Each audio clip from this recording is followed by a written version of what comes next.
Every factory that makes something complex, something regulated, something that has to be correct, has this moment. The data exists. It always has. It just can't be heard.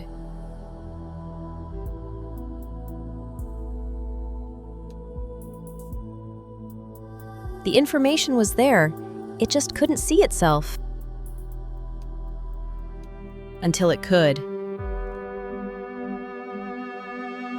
This is what changes when the factory can finally hear its own data.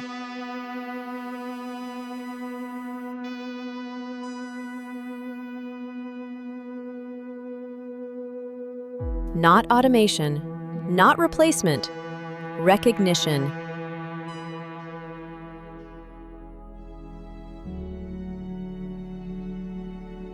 This is what a manufacturer looks like when it knows itself.